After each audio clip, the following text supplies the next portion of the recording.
ലോകമാസകളിൽ ഇപ്പം 5 ലക്ഷം കുർബാന അർപ്പിക്കപ്പെടുന്നുണ്ട്. 5 ലക്ഷത്തോളം വൈദികരുണ്ട് കത്തോലിക്ക സഭയിൽ. 5 ലക്ഷത്തോളം പരിശുദ്ധ കുർബാനകൾ ലോകം മുഴുവൻ അർപ്പിക്കപ്പെടുന്നുണ്ടാവും ഒരു ദിവസം. അപ്പോൾ ലോകത്തിന് ലഭിക്കാവുന്ന സകല പ്രസാദവരങ്ങളുടെയും ഉറവയാണത്, അഭിഷേകമാണത്. അത് മുഴുവൻ എന്തിനാണ്? പാപികളുടെ മാനസാന്തരത്തിനും ശുദ്ധീകരണാവസ്ഥയിലുള്ള ഒരു സ്വർഗത്തിലേക്ക് എടുക്കാനുമുള്ള ഏറ്റവും വലിയ യോഗ്യതയാണത്. അതാണ് നമ്മൾ സമർപ്പിക്കുന്നത്. അപ്പോൾ അത് അറിഞ്ഞു പ്രാർത്ഥിക്കണം. നിസ്സാര പ്രാർത്ഥന അല്ല അത്.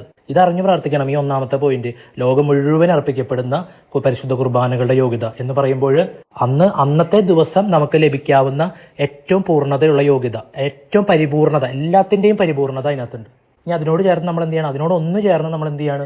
അവിടുത്തെ പിതാവായ ദൈവത്തോട് പറയാണ്, അതിനോട് ഒന്ന് ചേർന്നുകൊണ്ട് അങ്ങേ ദിവ്യപുത്രന്റെ ഏറ്റവും വിലയേറിയ രക്തം. അപ്പൊ നമുക്കറിയാം 1 യോഹന്നാൻ 1:7 അവിടുത്തെ പുത്രനായ യേശുവിന്റെ രക്തം എല്ലാ പാപങ്ങളിൽ നിന്നും നമ്മെ ശുദ്ധീകരിക്കുന്നു.